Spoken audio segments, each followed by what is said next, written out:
Hey guys, what's up, and welcome back to ThreadX3 Productions, your home of Nerd Radio, your national nerdnet radio direct, streamed every Sunday at 11 a.m. Central for 8 hours of nerdy goodness.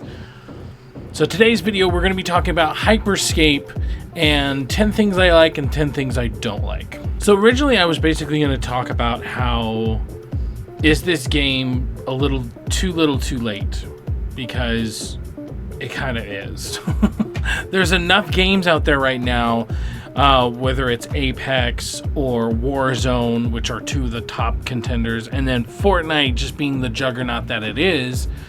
I really wanted to talk about, well, there's some really good stuff here, but unfortunately there's just not enough. So number 10 for good stuff is it has a lot of potential. It's just overall a very good game. So far, I haven't had any connection issues, and considering how god darn fast you can go, it's really impressive. And then number 10 bad thing would be that nobody's playing really. Nobody's really paying attention.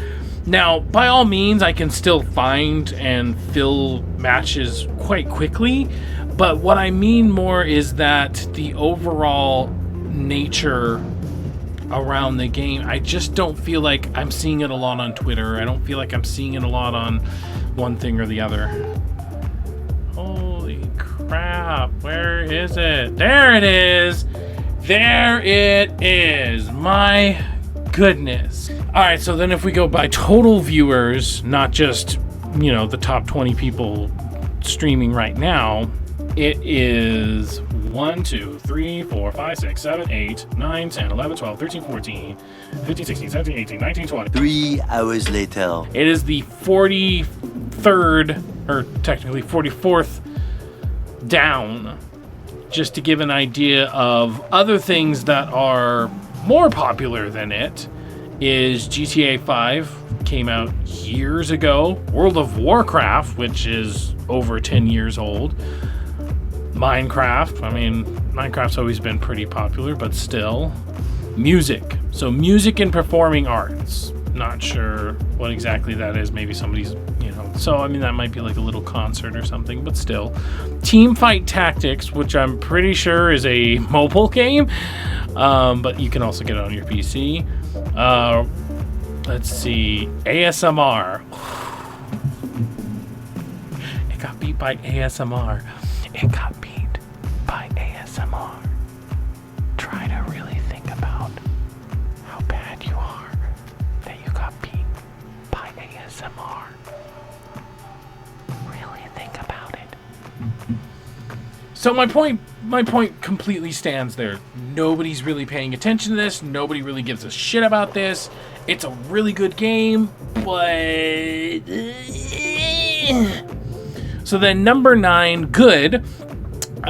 You can grab a crown rather than being the top slayer.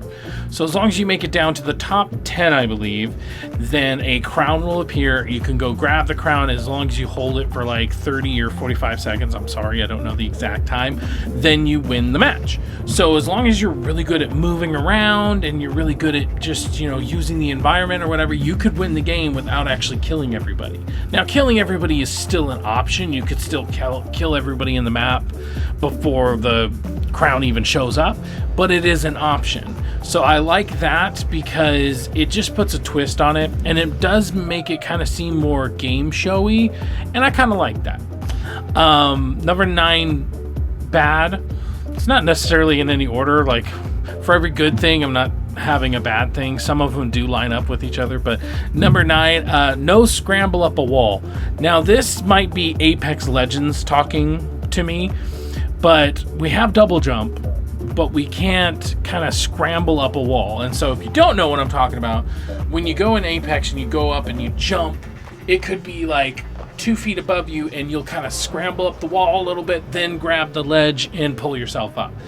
And in this game, while you do mantle when there's a thing right at your head, when you do that, you don't scramble up the wall a little bit. So I kind of like, we have the double jump, but we don't have the scramble. So that's a personal taste. That's my personal taste, I think. So it kind of sucks that it's not there. Number 8, good. Twitch integration is really cool. I like the fact that there's these little events like health pack event, cooldown event, lethal melee event. There's all these things, and all those are done by Twitch viewers. And so I think that's kind of cool. It does make it feel a lot more game showy, so I like that.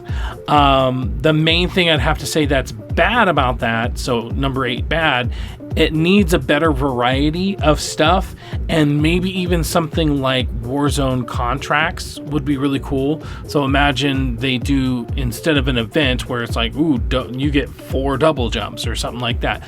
So instead of something like that, it puts something on the map that you have to go capture, or you have to, something like the contracts from Warzone, I think could really mix up the gameplay, and maybe even that stuff isn't a part of the Twitch integration. Maybe it's separate from the Twitch integration. Either way, it'd be cool just to have some little stuff in there. So yeah, that's number 8, good and bad. Number 7, good. It's no longer a circle that shrinks, rather it's sectors that shut down, so that makes it a lot more random, and sometimes it even seems like it's not even going towards a certain area, it's really just randomized. I really like that, because if you play, a really good example is if you play like Warzone or Fortnite enough times, you get used to where the circle goes. So you can start to predict that, okay, this is where the first circle is, so I can predict beyond a shadow of a doubt that the last circle is either going to be here or near here. And so then obviously you have like Warzone, you have people like hunkering down there. In Fortnite, you have people building freaking Taj Mahals and stuff, so you have people like preparing. With this, it does seem a lot more random. Granted, I haven't been playing it enough to see if it does have a logic to it, but yeah. Number 7, bad. The time to kill, TTK, is just a little bit too long, and it's a little bit too long considering how many hacks you have that basically stave off death. So a really good example, there's a lot of like things that you can use defensively to make you not die, essentially. So you have, obviously the most obvious one is healing. You can heal yourself. Armor, you can throw up a wall, so you can get a wall in between you and then get away from them so they don't know where you went. You can put yourself in a little bouncy wall, and that's armored, so you can get away from there. You can go invisible. You can teleport, and that's really the main one that just seems like that's just a way to get around. There's no like real like aggressive thing about that. But there's just so many, and I think I'm still missing some. That's 6, and I'm still probably missing some. There's so many that basically just get you away or let you regenerate health. And so because of that, like the time to kill, I feel needs to be just a little less. Whether that be they buff some of the damage or they nerf some of the damage, whatever the case might be, I feel like there's just sometimes where I'm just shooting at a person.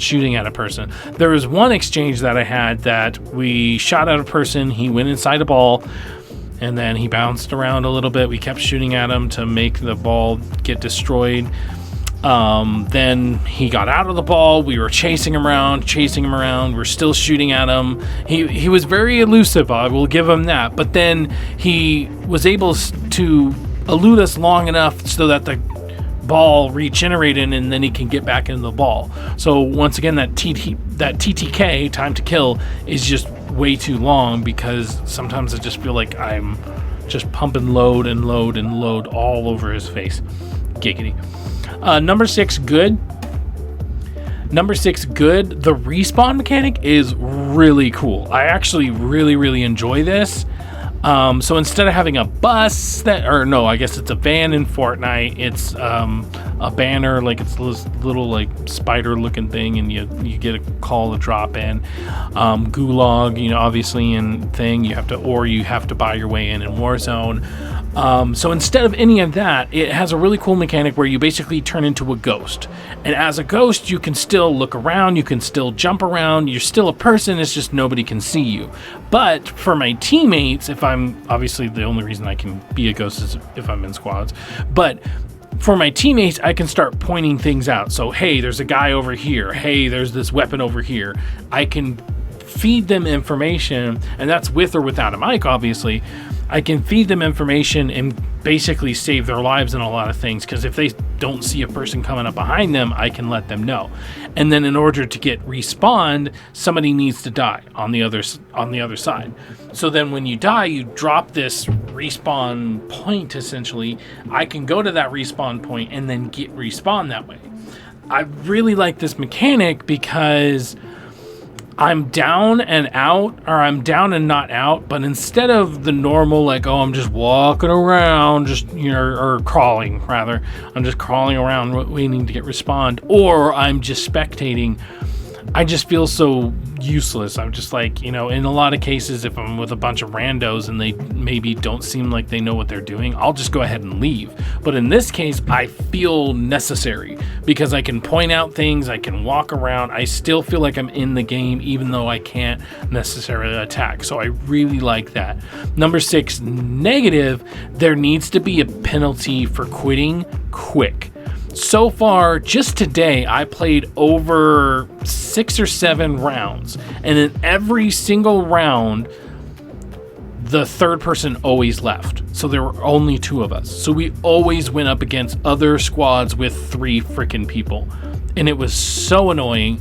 And I don't know if there's already a penalty, but if there isn't, there needs to be. If there is a penalty, it needs to be worse, because it's ridiculous. It's ridiculous. Literally every single one, every 7 or 8 or however I played today, every single one, the third person dropped out.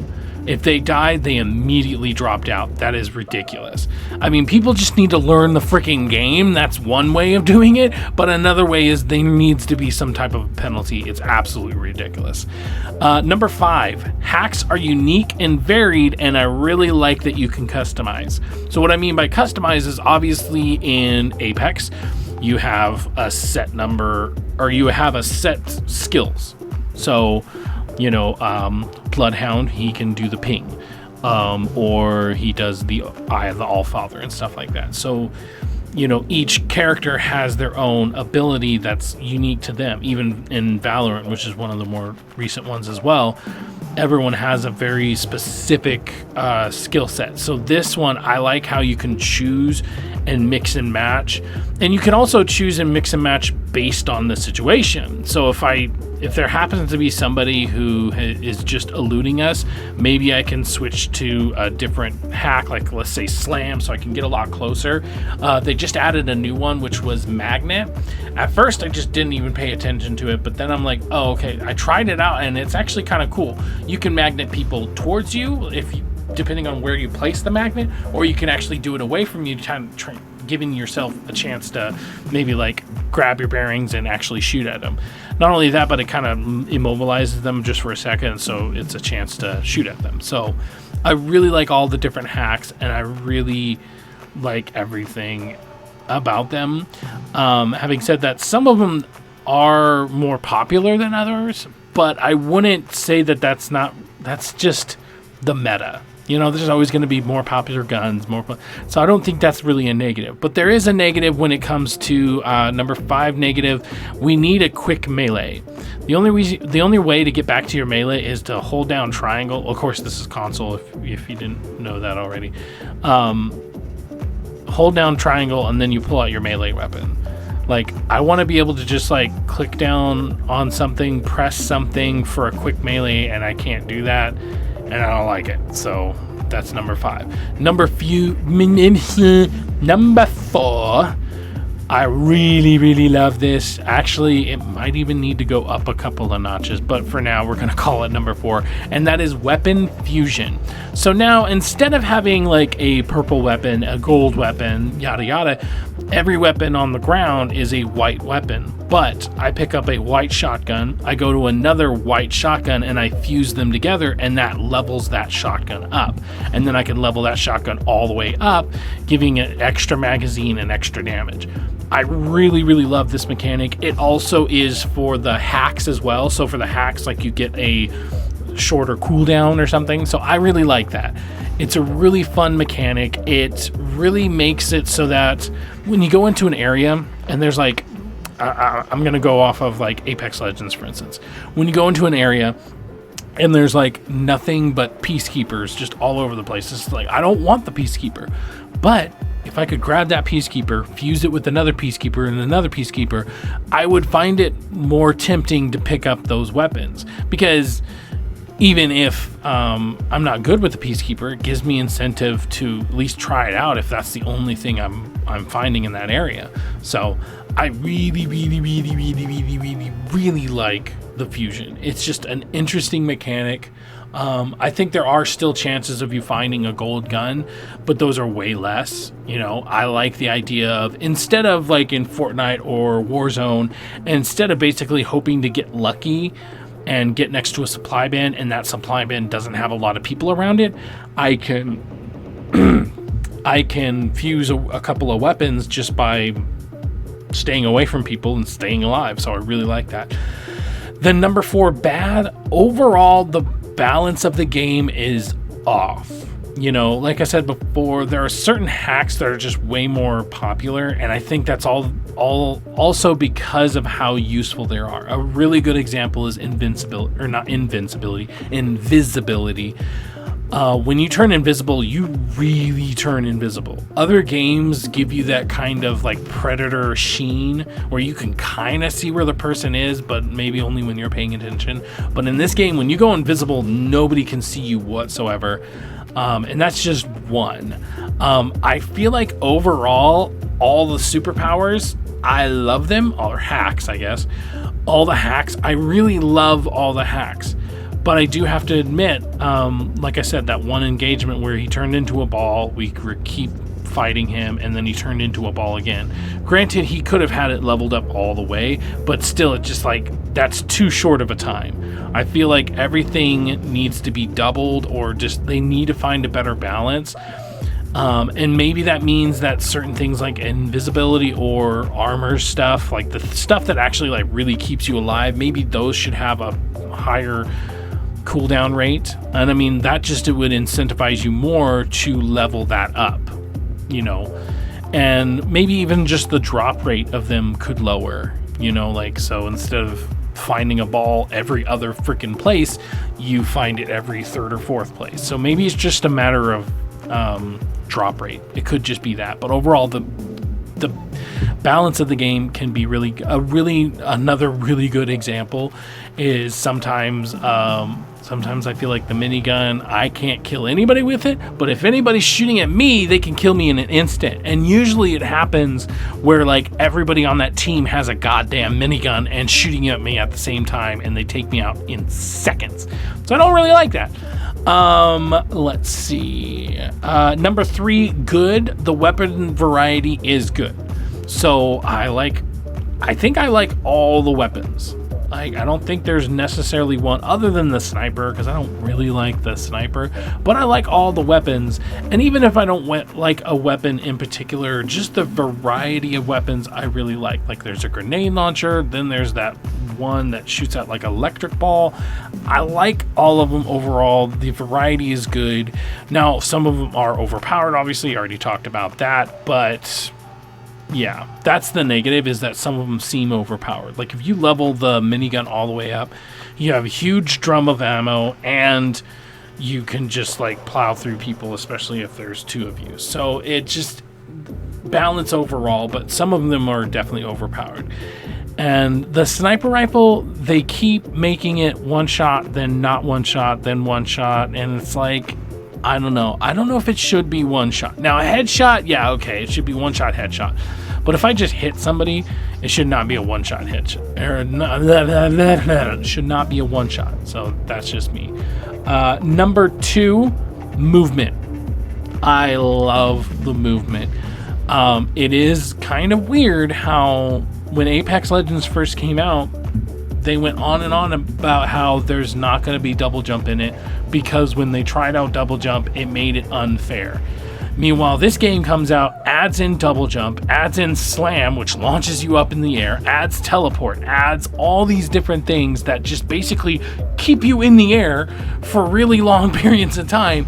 And Apex said that it was unbalanced. I'm like, I don't know. I'm calling bullshit at this point because this game is so much fun.